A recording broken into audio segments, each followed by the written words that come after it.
SoloMoms Talk was designed to curate the stories of SoloMoms globally. As a facilitator of this platform, I aim to create a peaceful environment where you can share your heart, feel loved, and get the advice you need. So if this sounds like you, why not RSVP for our next virtual meetup? The link is below. It's where you can retreat from the chaos of your life so you can recharge, connect with other moms, and get answers to your burning questions. Remember, you're not alone and you don't have to parent in silence. Today I'm speaking with Craig Thompson.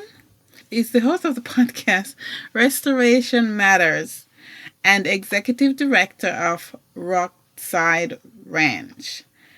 Welcome, Craig. Thank you so much. Thanks for having me. Yes. So before we talk about Rockside Ranch and the work that you do, I always like to, get a little bit of warm up by asking you to introduce yourself. So can you tell us who Craig Thompson is? Sure. Yeah. So my name's Craig. I live in a really small town, very far Northern California called Etna, and live here with my wife, Jen, and we have 3 kids. And so we live on a ranch that's about 100 acres, and which may seem big, but where we are, that's a pretty small ranch. There are a lot of big ranches around us, and so we raise animals on the farm here. And the primary purpose of the farm, the ranch, is to have a place for young men who are in some kind of a crisis to come and to learn job skills and life skills. And so the thing that really prompted us to come and live in this way was just was wanting to have that kind of a ministry where we're all living on the same property, where we're all working on the same projects, and just being in that kind of a close community. So it's hard to kind of separate our own personal life from the ranch because it's all really intertwined. Right. Okay. So you're a rancher who runs a program for at-risk youth, so to speak. Yeah. Yeah. Okay. Yeah. All right. So, and how did you get into that? What made you want to reach out to youth in crisis? Yeah.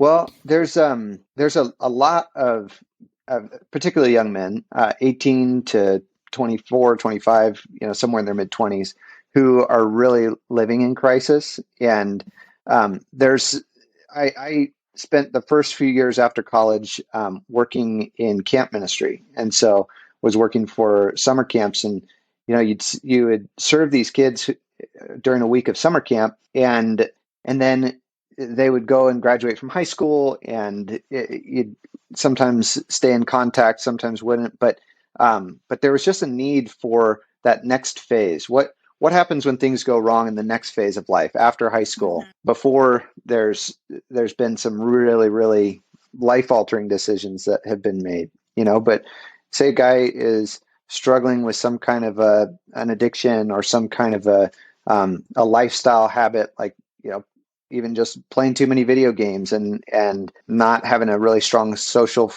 network or friend network that they are relying on. We're trying to find a way to serve that population, that group of guys, because there's just a lot of guys who really struggle in that time of their life. Okay.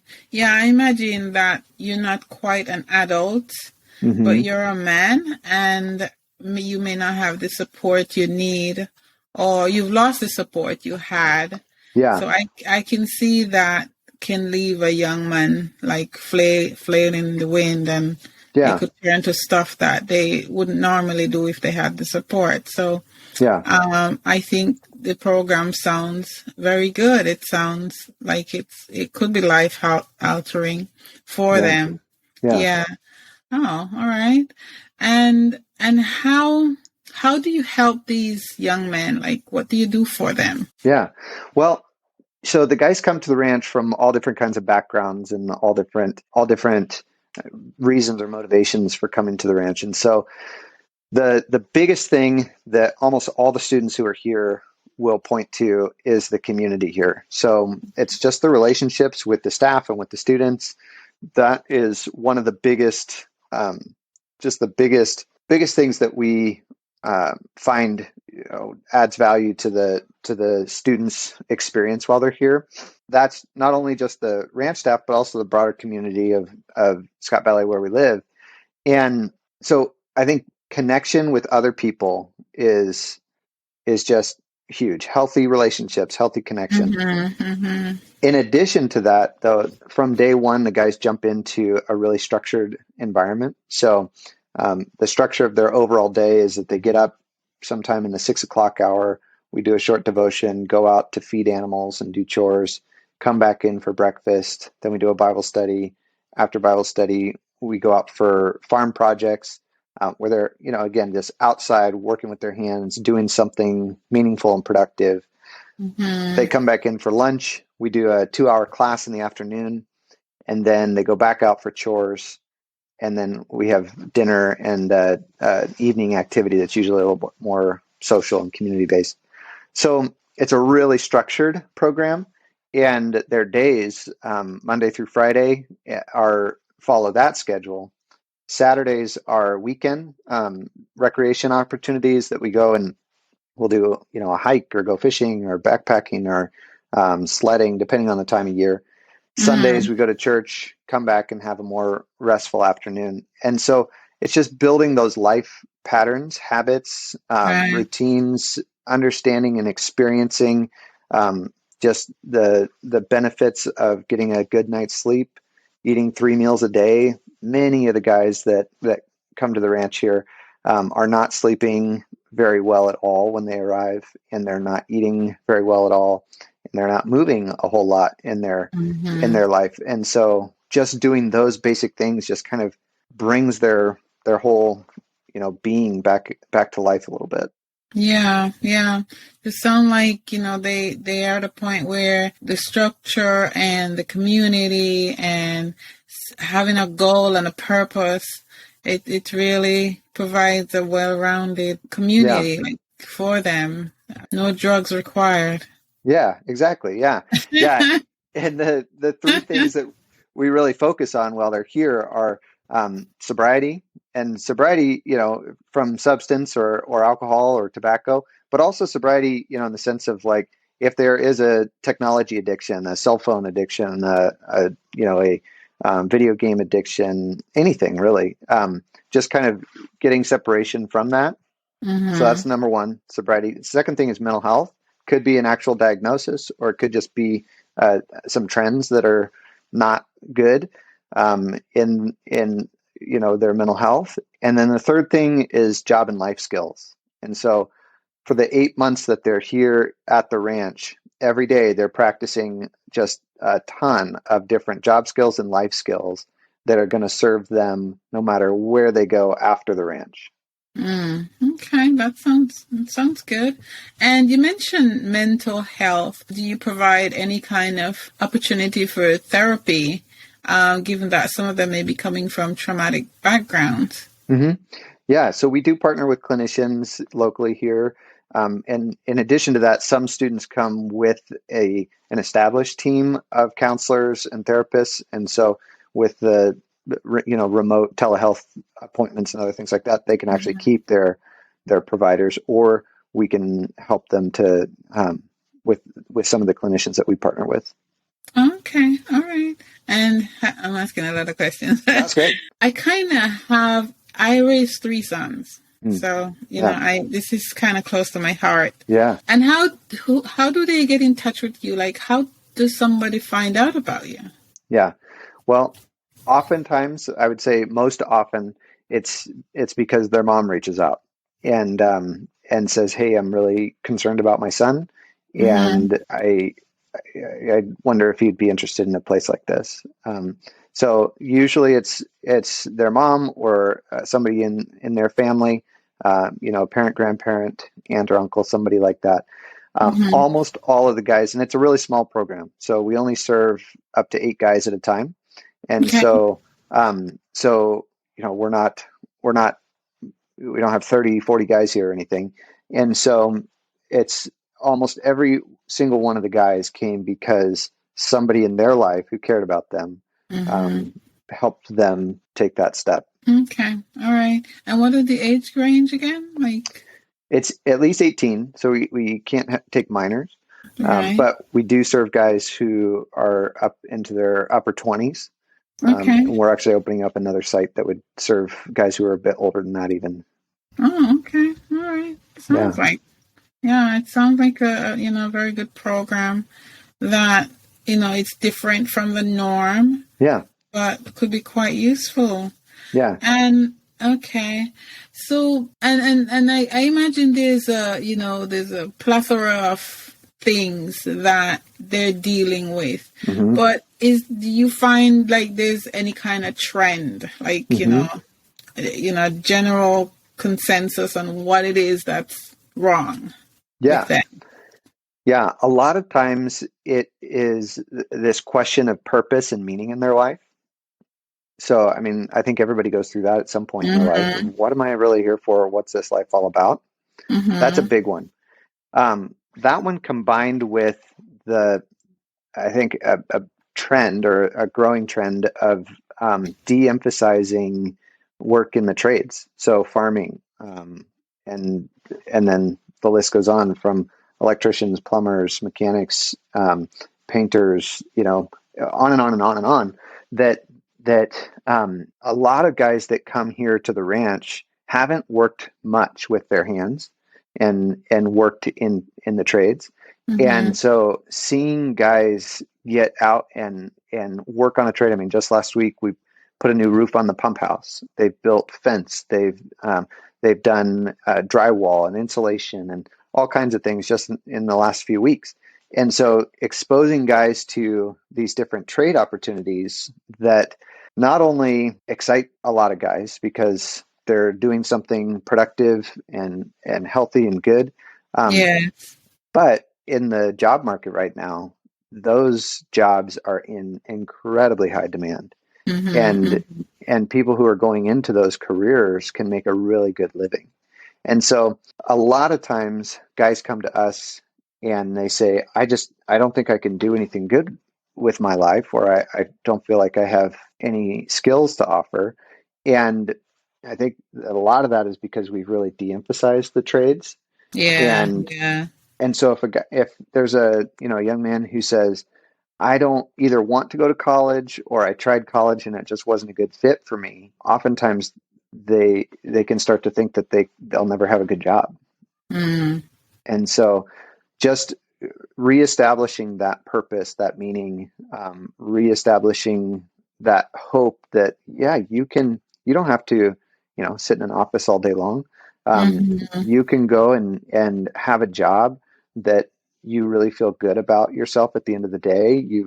You've contributed to making somebody else's life a lot better, and you can make a really good living doing that and provide for a family at some point yourself. And all of that, I think, really just makes a big difference. Yeah, I imagine. And imagine learning trades kind of rework their expectation of what work should be like, right? Definitely. Yeah. Okay. That's good. Yeah. Do you have any success stories you could share? Sure. Yeah. So, of the guys who come to the ranch, and I always tell them this, I said, you guys are my heroes because they're willing to take a big, big step. That's just a huge challenge. I always tell the guys that this is the hardest thing that they'll ever do. And when they come to the ranch, they choose to be here. So nobody is forcing them to be there.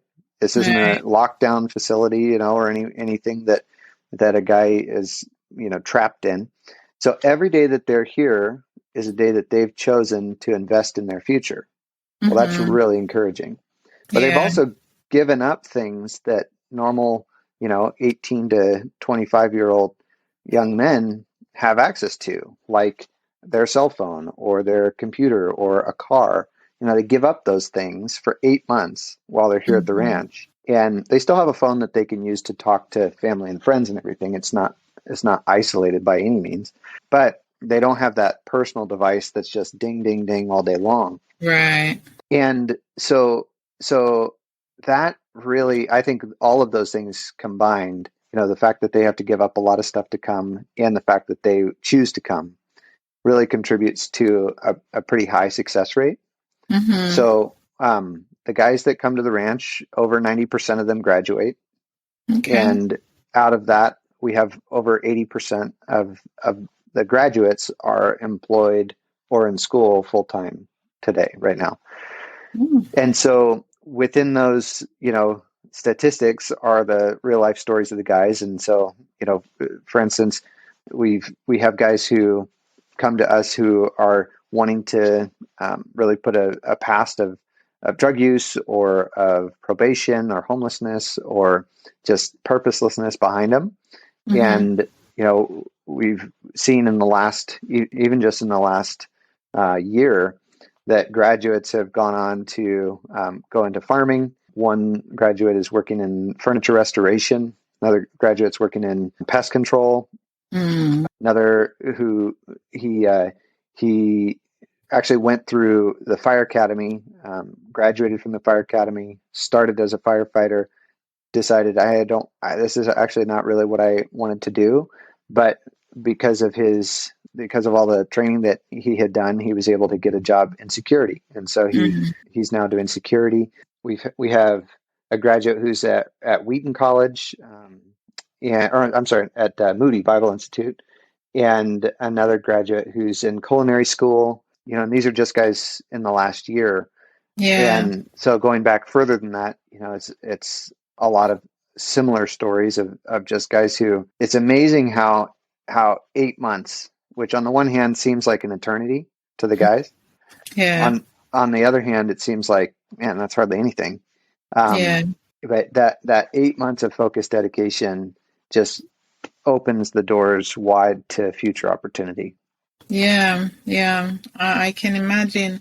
Now, you mentioned that you're only able to do eight students at a time. Yeah. Is that because of capacity or is that because of funding or both? Yeah. It's a little bit of both, but really, I would say the biggest reason is impact. So once we get over 8 guys, the dynamic really changes. With 8 guys, we are able to really have a strong relationship with each of the students, and Yeah. we're able to really get to know them well, and be a very individualized program that serves each of the individual needs of the students. Right. If we were to go much beyond that, Mhm. we would be losing a lot of that impact.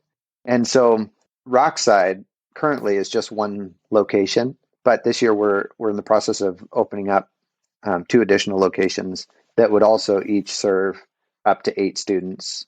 And so that's really as we look to the future, we're looking not at growing this site to serve more students, but just replicating on other farms and ranches to serve more students in that way. Hmm. Yeah, that makes sense. Absolute sense. Yeah. You're able to be more successful and impact more lives by niching down, as they would say. Yeah, yeah, definitely. Niching down numbers wise, at least. All right. So, and I love the idea of being on a ranch because Yeah, most of your times outdoors, you get to associate with nature and a lot of yeah, animals, and I think that's like the ultimate mental health therapy. it is.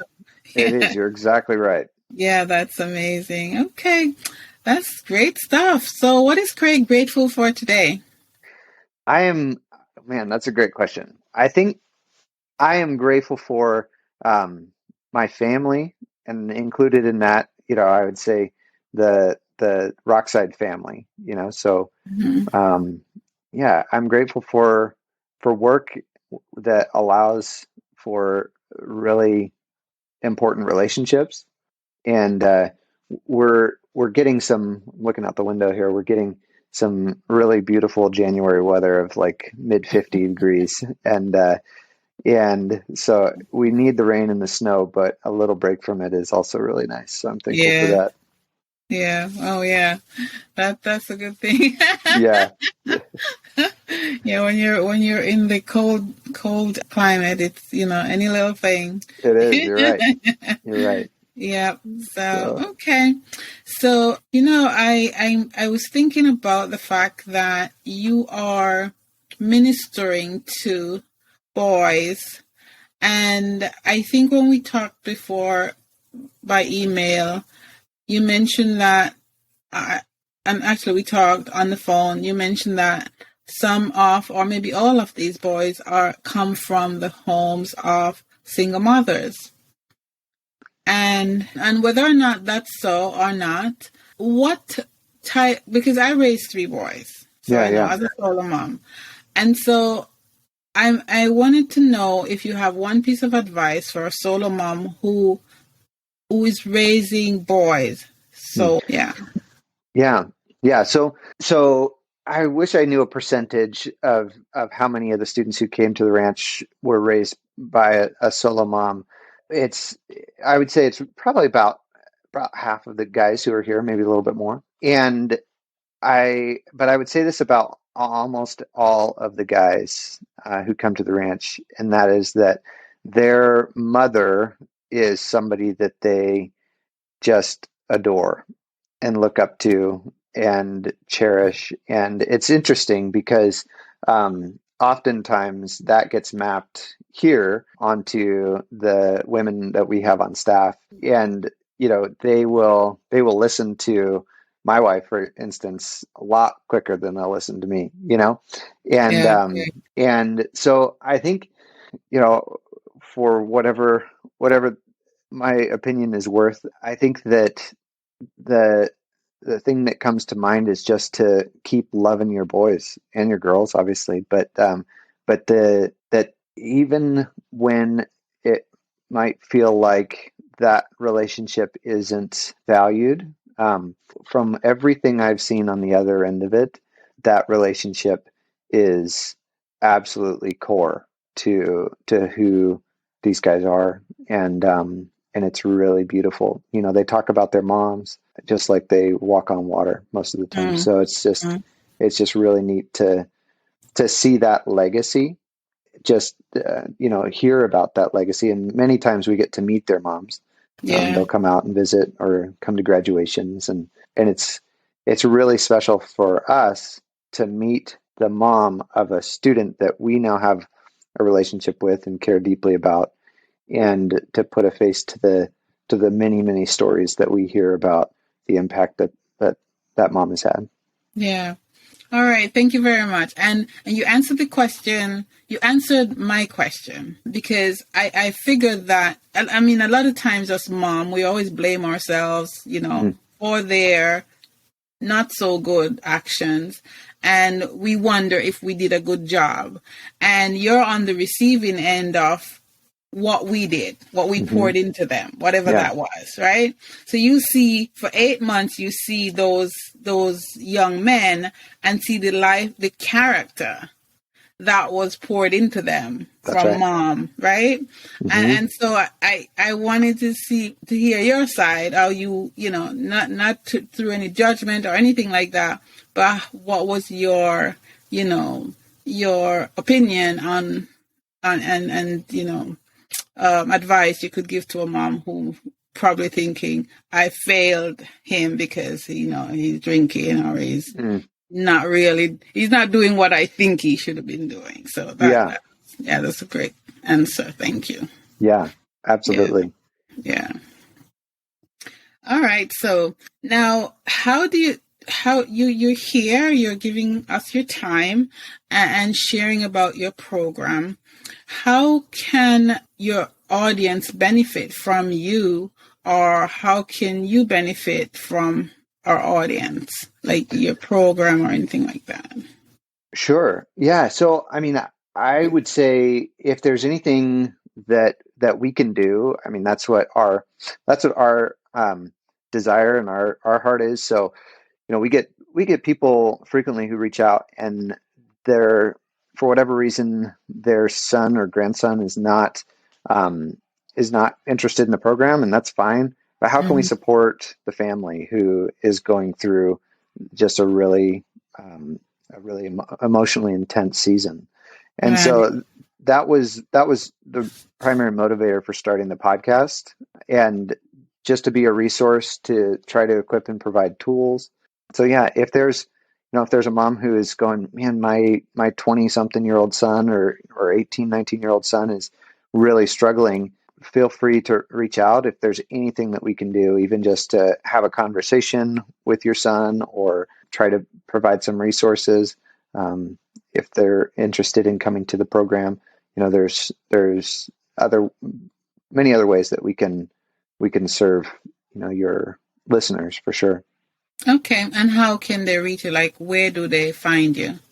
Yeah, that's a good question. So our website is rocksideranch.org. So ROCKSIDE.org.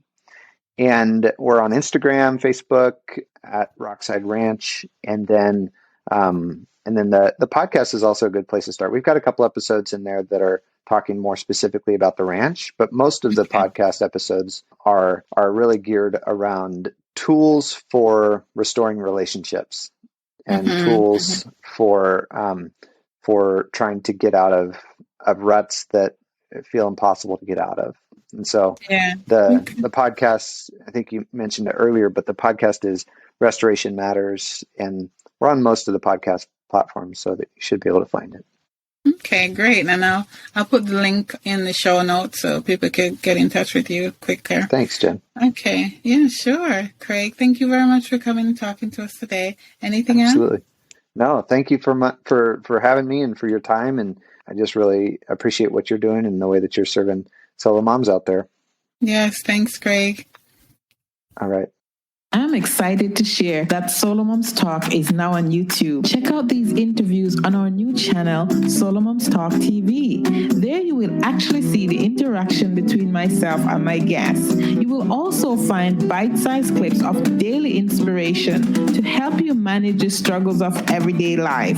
So click SoloMoms Talk TV below to watch now.